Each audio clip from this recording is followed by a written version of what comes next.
Good morning, everyone, and welcome to this special edition of Have Faith, Let It Begin. My name is Angel Santana, and we've been on the air since 2018. That's right, June 16, 2018. The show designed for a daily commuter went live. It's a weekly show all about faith. A show with motivational topics, inspirational stories, and personal testimony set out to change the world. Well, none of this could be possible without one individual, my mom. My mother is my best friend. My mom is the person that gave birth to me. My mom presented me to the Lord. My mom has introduced me to the Lord. And I have been blessed to be her son for 45 years. With that being said, I am also honored and blessed to have a wife who is the mother of my children. My wife continues to inspire me each and every day. She strengthens me, and I hope to say I can strengthen her on the good days and the bad. So today, we're going to air a message that I did a couple years ago that actually put us on the map, because Ellen DeGeneres, Oprah Winfrey, all liked this episode, and it is called A Mother's Love. So, may God be with you all. May He shine His light upon you and grant each and every single one of you peace on earth. Happy Mother's Day weekend, and I hope you will enjoy this message. And never forget, have faith, let it begin. And it starts right now. Have faith, let it begin. Hello everyone, and my name is Angel. Before I begin, this particular episode I would like to dedicate. So I dedicate this message to my mom. My mom went to church and presented me to the Lord. It was her dream that I was able to preach and do what I do now in spreading the word. And I'm forever grateful for her love and support. I ask all of you to just believe in your parents, because my mom envisioned and believed that one day I'd be doing this. So hugs to her, and hugs to every mom out there who believe in their children, because this episode is entitled Mother's Day is Every Day.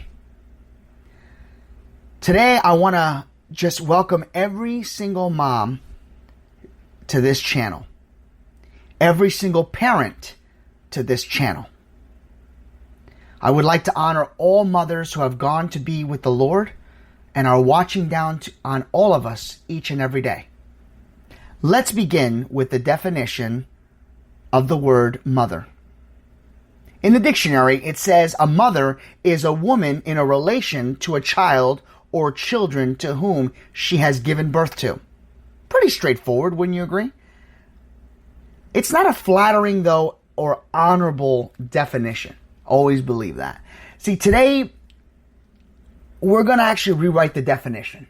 And we're going to set this record straight. See, together, we're going to use scripture and examples of just how important it is to be a mother. And I'm going to do it from a child's point of view. So let's face facts. Mothers have an incredible job. It is a job of no pay. No position in the business world compares to the physical, emotional, and spiritual commitment when it comes to motherhood.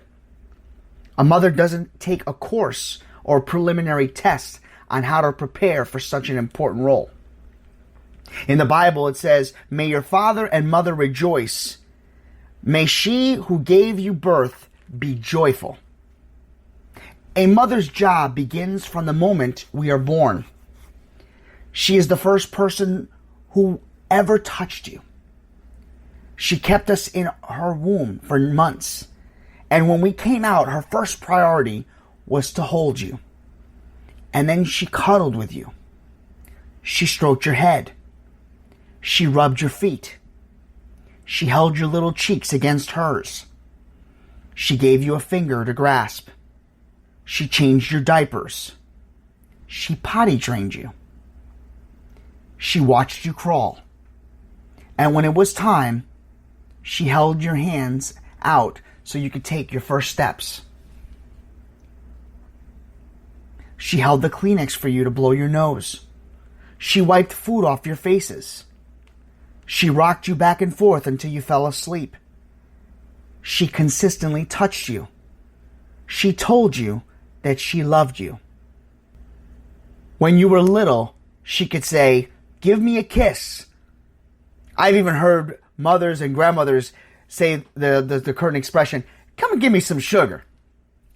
And you'd pucker up and you'd even give her a kiss, even if your mouth was full of food and just saliva, just a sloppy kiss. And they would even say thank you. When you were little, you gave her a bear hug so tight she didn't have to hold on to you. You would just cling on to her as she walked around. It was almost as if she felt a great relief, great pressure and great honesty, and received this amazing pleasure of joy and happiness and love as she received those special hugs. When I speak of bear hugs and hugs in general, I can't help but remember being young and in elementary school. And when I talk about hugs, that part reminds me of my mom.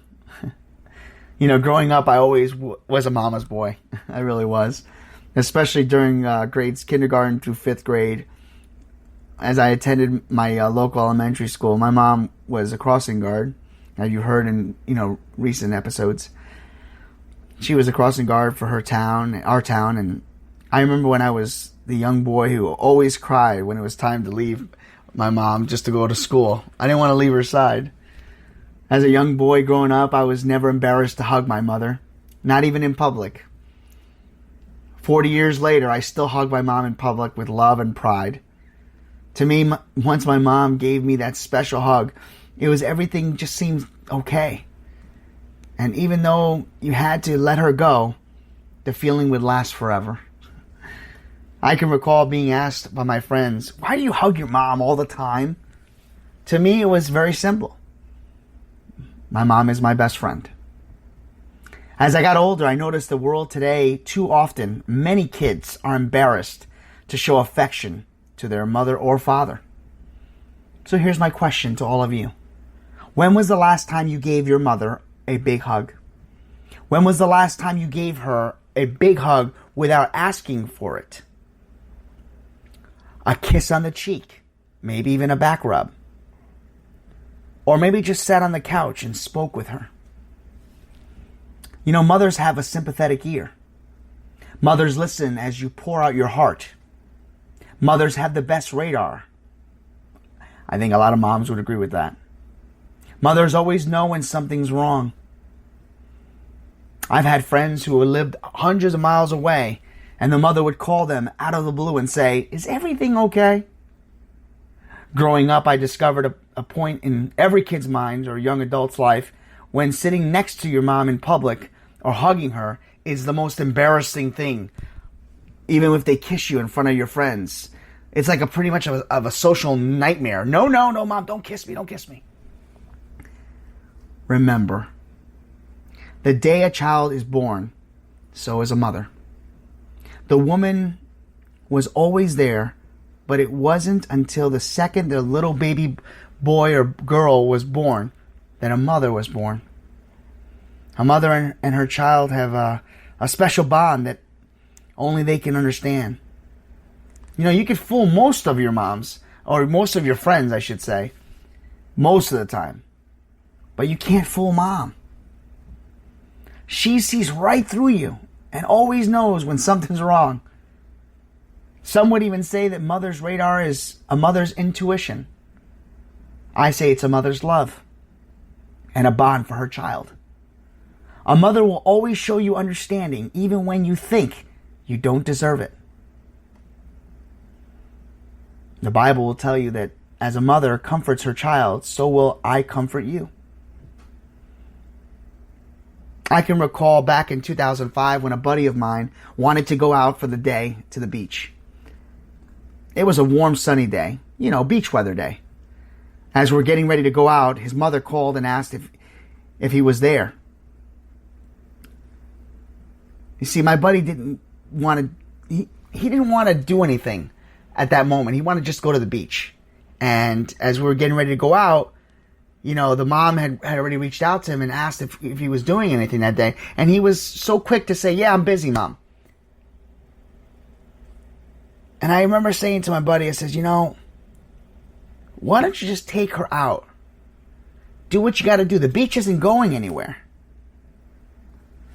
And as the mom eventually called him, and he was still packing as if we're going to the beach, he ignored her. She's talking away. He's packing the bag. And I'm looking at him. I'm like, listen to your mom. She's talking to you. He had shown her no respect. He was still packing his bag, and she's talking away about how excited she was if she can go out and take her to, the store and just run errands with her. So I quickly jumped in on the conversation. I was like, hey, how you doing? No, listen, yeah, he's going to pick you up in about 30 minutes. Just get ready. He's going to be there. So I hung up the phone, and he began to argue with me. He was like, what are you doing, man? This is my day off. I don't want to do anything but go to the beach. I said, listen, man, go and be with your mom. My mom's not here. She's in New York, and we're in Rhode Island. I'm like, listen, go be with your mom. I killed to have my mom here right now. I was like, go, have a good day. The beach isn't going anywhere. Go for 2 hours. We could still make it to the beach. So it was so early in the morning, and, I made him go. I told him he had to go. So he went, and after about 15 minutes of arguing, I should say, he finally did decide to go, and he went, and I went back home, and you know what's interesting? We never made it to the beach that day.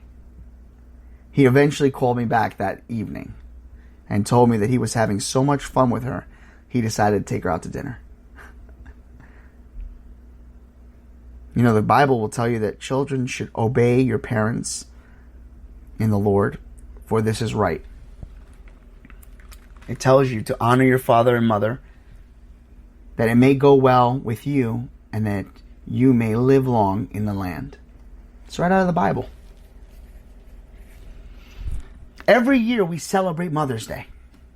Every year we all go out, we buy flowers, we buy candy, we buy our mother's diamond necklaces. Whoa, wait a minute. Maybe not diamond necklaces, okay? Let's not go too far. But here's a thought.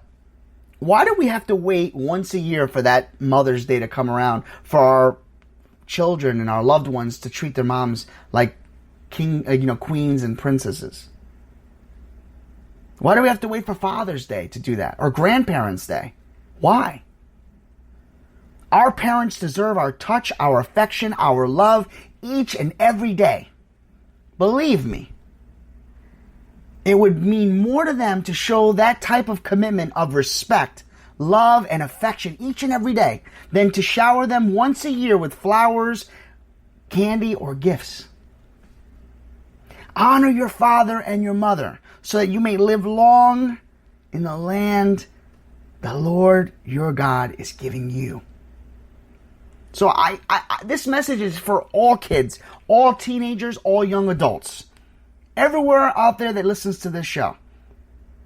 The next time your mother asks you the following questions that I know all of you have often heard. Where have you been? Where are you going? When are you coming home? Did you clean your room? Did you make your bed? Did you do your homework? Did you feed the dog or the cat? Did you take the garbage out? Did you do the dishes? Did you pay your bills? Hey, fellow husbands, by the way, this message applies to us too.